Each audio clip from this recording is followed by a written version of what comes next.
From Washington, the McLaughlin Group, the American original.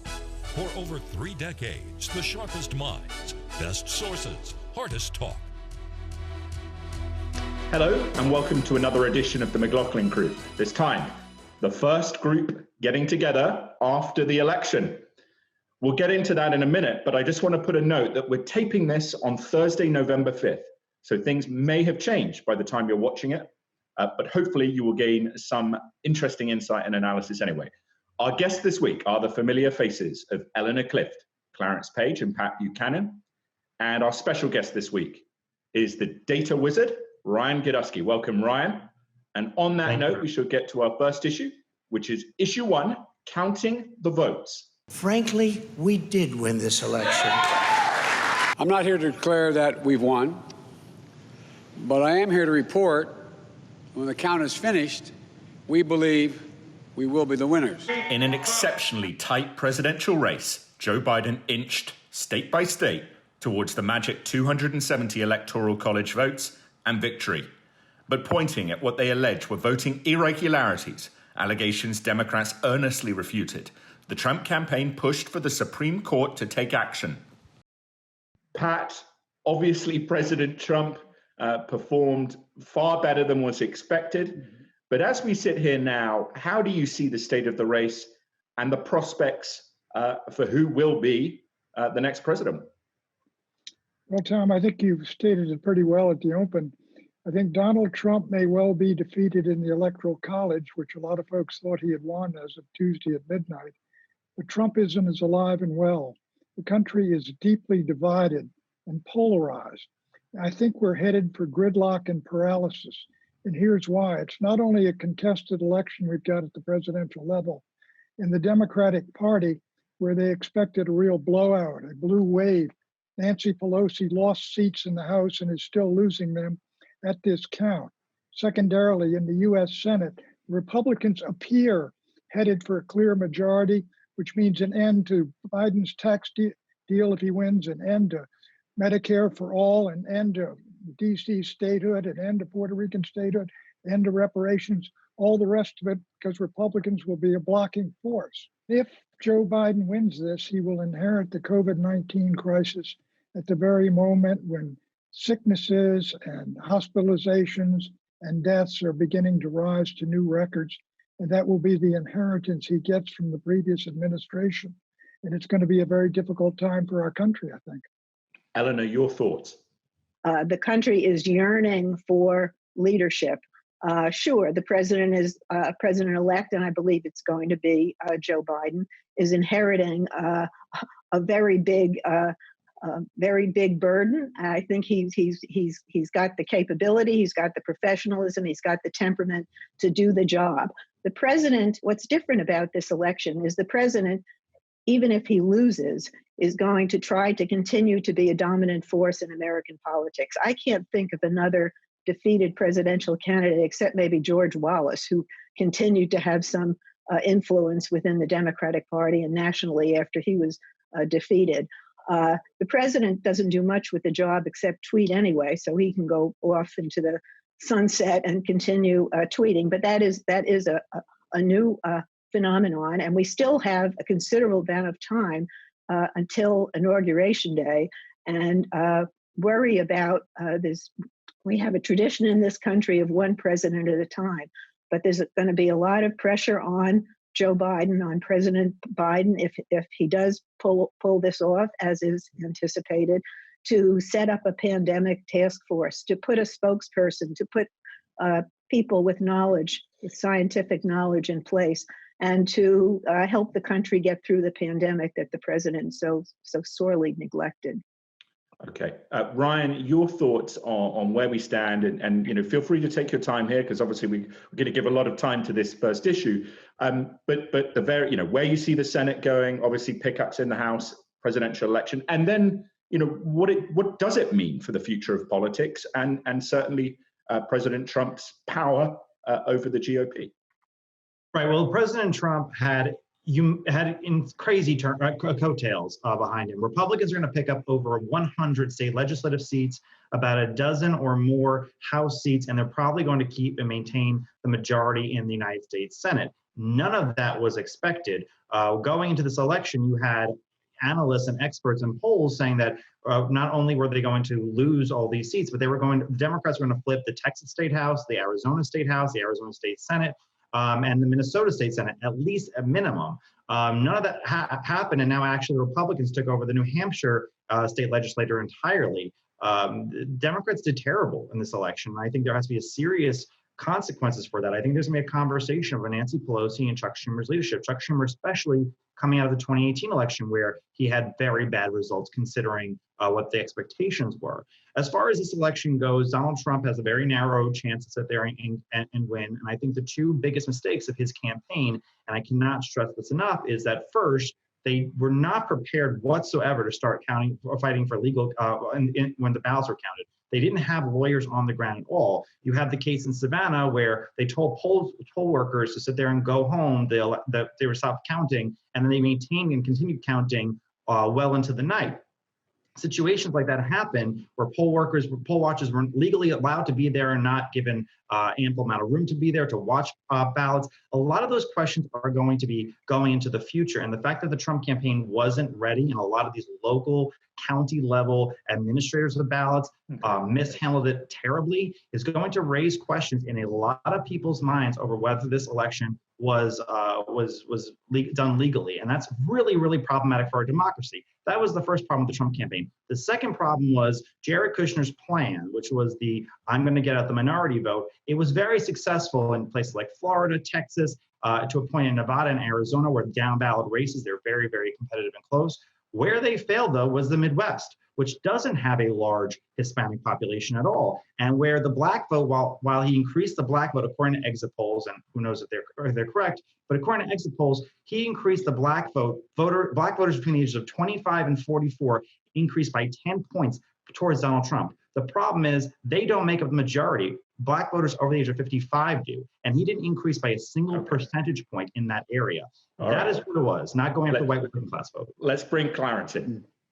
Yeah, well, I want to argue with Ryan, the data wizard, and his numbers, because they are correct as far as I could tell. And indeed, there were some surprises here that both parties need to think about. But I'm particularly concerned about the drama on the Democratic side, because Pat's right. They were expecting to get a growth in the House.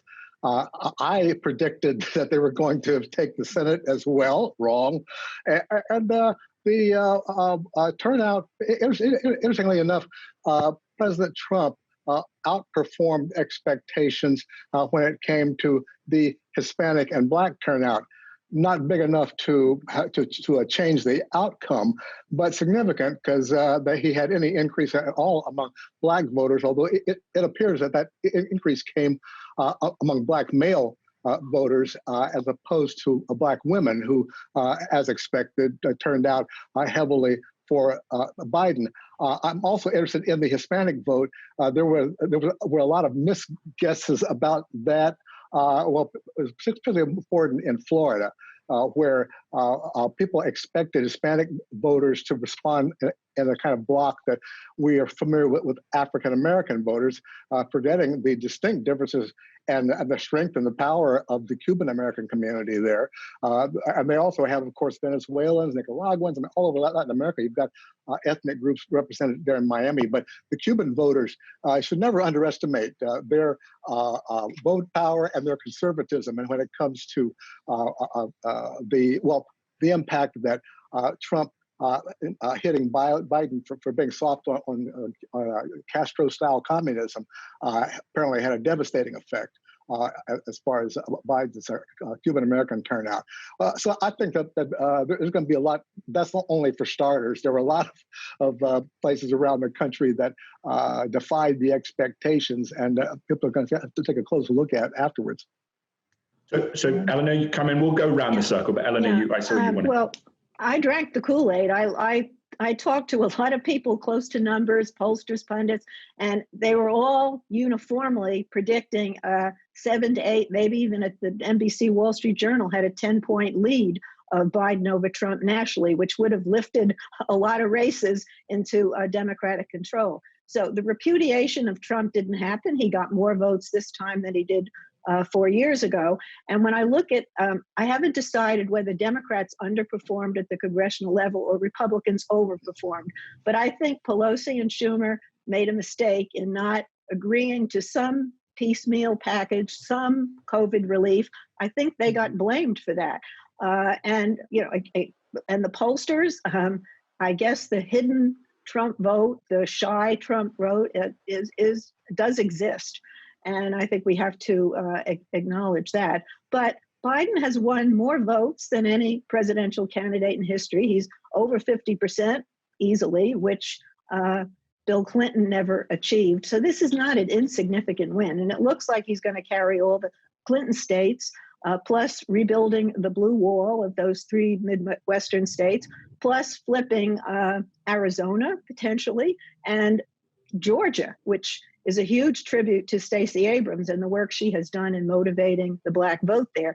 And the possibility of having an evenly divided Senate rests on Alaska, which hasn't decided its Senate race yet, and the outcome of 2 potential runoffs in January out of Georgia. Right.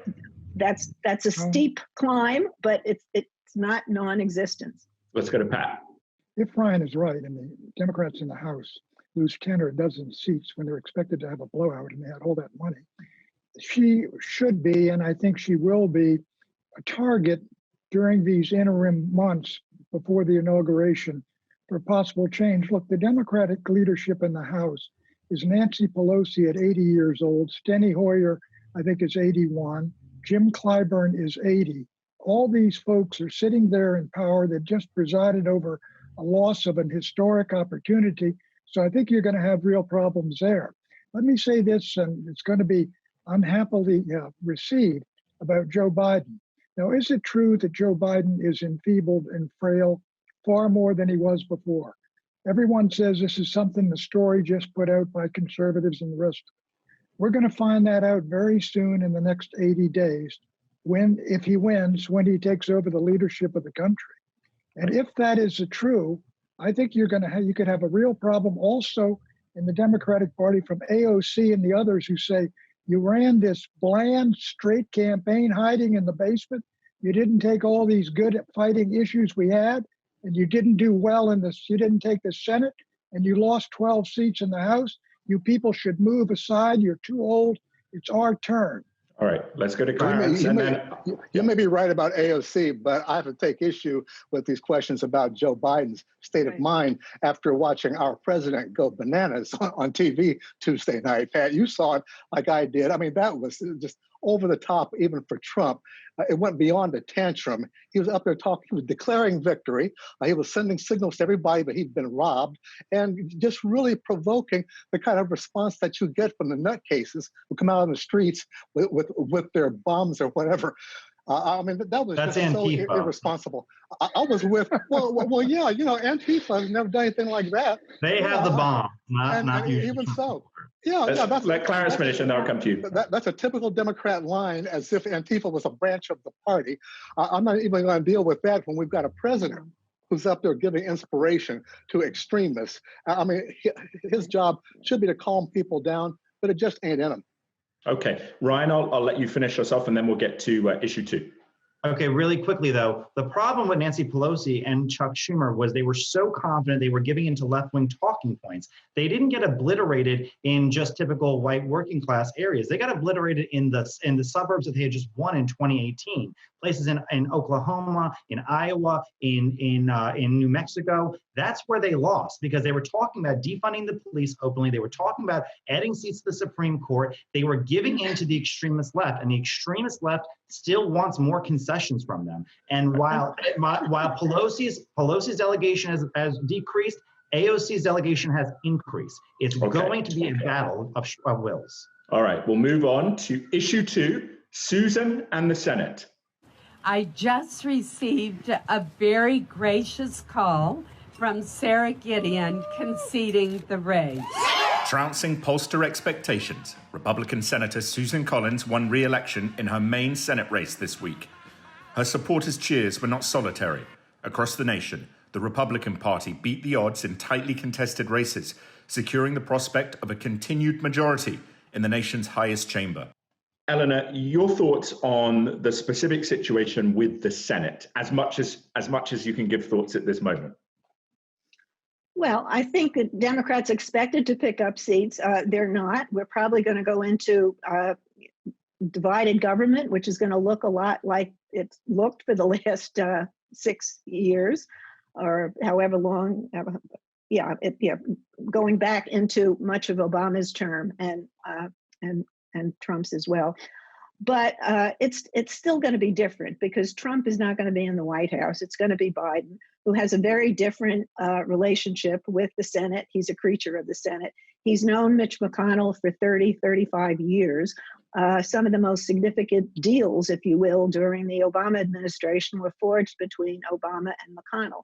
And McConnell has just been elected to his last term. I mean, Pat kept bringing up everybody's age. You know, people on the Republican side age too. And McConnell will be 84 in 6 years, and he will probably not run again.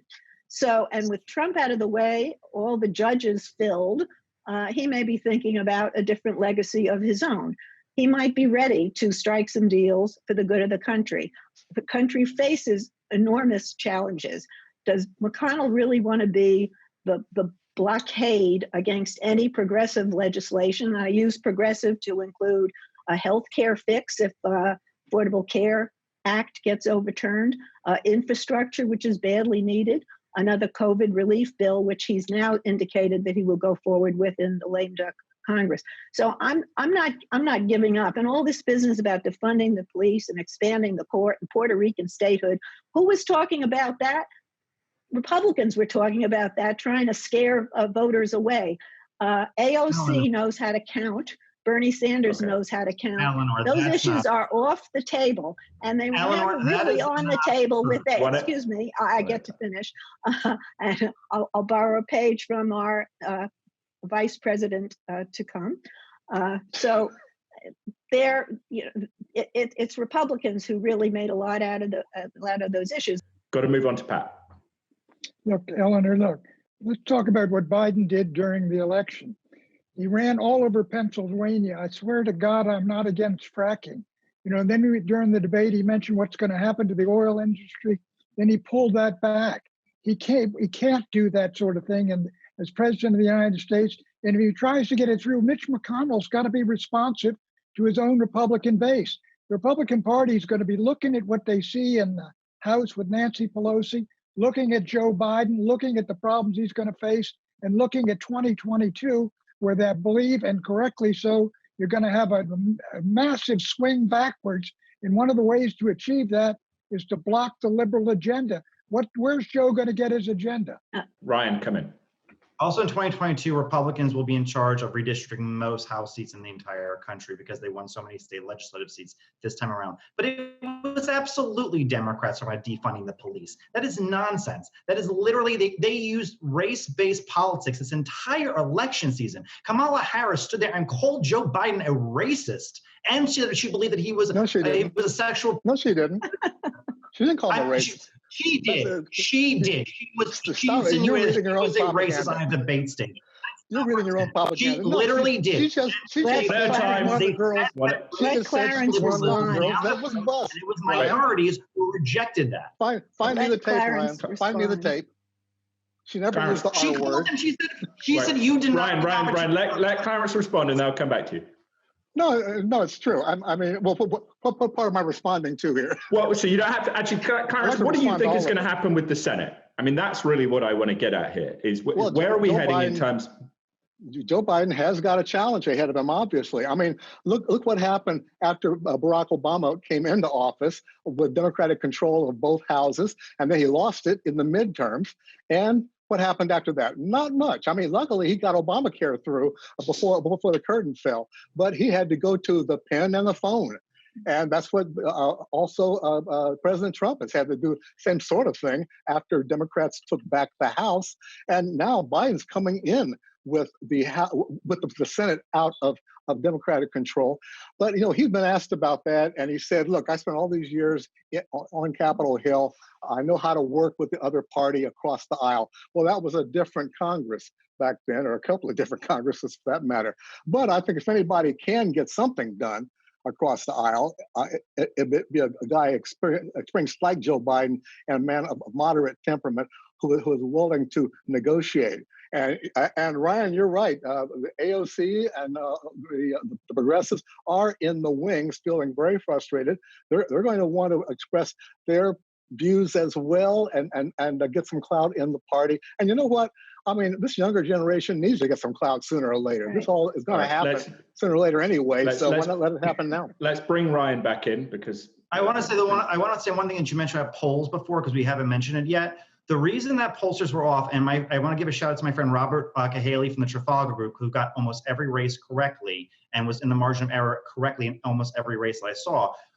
The reason pollsters are wrong, and the reason polls are wrong and pollsters are failing at their job, is because when they're calling people, oftentimes they are speaking to people who are overly animated on politics. They are missing the middle. They are only people who are willing to sit there and answer 30 questions on a poll are overly political one way or the other. And that's why all these polls are completely wrong. And they need at least 2 election cycles of getting correct polls before they can ever be believed again. I mean, okay, Ryan, I want to ask you before we go to someone else, though. We talked earlier, and you suggest that even if the Georgia Senate races go to runoffs, you think the Republicans will win those. So Georgia has the runoff rule where if you get less than 50% in local races, city, congressional and state legislature, and the last U.S. Senate race, which is 2008, we went to a runoff election. Republicans have improved in every single one. I don't think there's a single case of a Democrat improving in a runoff election because low propensity voters tend to vote Democrat in the state of Georgia. They will probably not come out. It would be very, very hard to animate them without Donald Trump on the top of the ticket. Okay. All right. 30 seconds each. Pat, you go first, and I'll let Eleanor finish us off.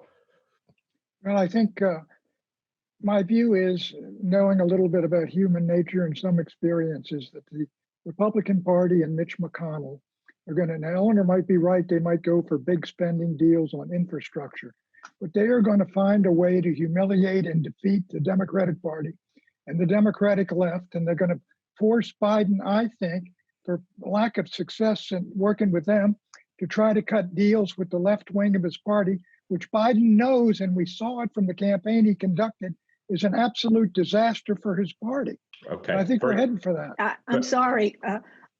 Cutting a deal with the left in order to get something through, because you have to get it through a Congress or a Senate that's controlled by the other party, is called compromise. It's called democracy.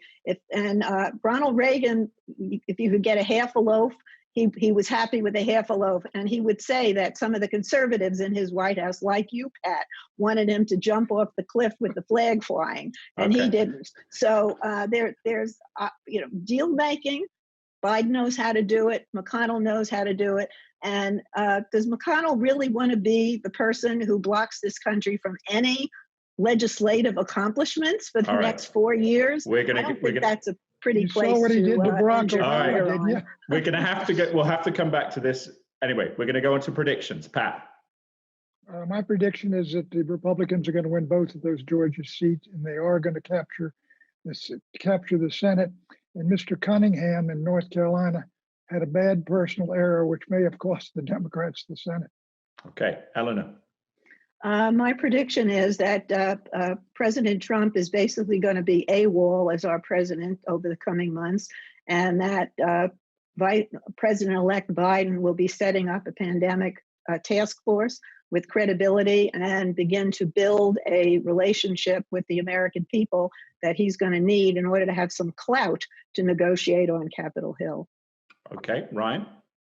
I believe that with redistricting coming up next year, the Democrats in New York State are going to look to find a way to have one progressive challenge AOC when they try to merge seats together and try to force her out of the House. And Ryan, let me ask you a sort of follow-up here. Do you think Trump's performance in this election, beating all the odds, really sort of puts a hammer in the idea, I don't want to say the coffin, but a hammer in the coffin of people like Nikki Haley, who represented that kind of older version of republicanism? Oh, no, it's dead. It's completely dead. And you know what? If Donald Trump Jr. or Donald Trump himself wanted to run for re-election in 2024, there's no question he would get the nomination. Maybe not Donald Trump Jr., but Donald Trump himself in a second. George Bushism is dead, and Republicans need to understand. All right, Clarence. Yes, unfortunately, I think Ryan is right about that. And I think you're going to see a mirror version of it among the Democrats. You remember the 2012 autopsy that the Republicans had after the Mitt Romney loss, and it talked about outreach, moderation, et cetera, diversity. And of course, they rather ignored it for the most part. And then Donald Trump got nominated without any recognition for that side. I suspect a mirror version of that is going to happen among the Democrats. And the person who does run against AOC, I wish them well, but I think they're going to lose. Okay. Right. My prediction is that Democratic cities, states like New York, Illinois, are going to have a problem. They're not going to get that bailout if it's a Republican Senate, but I do think there would be potentials for compromise. I also want to give a shout out to the Secret Service for just doing a fantastic job under a lot of pressure. Anyone who knows anything about the kind of work they do and the threats they get, very good work. All Americans can be proud of them, even if we are disunited at this moment in time. Thank you for watching. We will see you next week.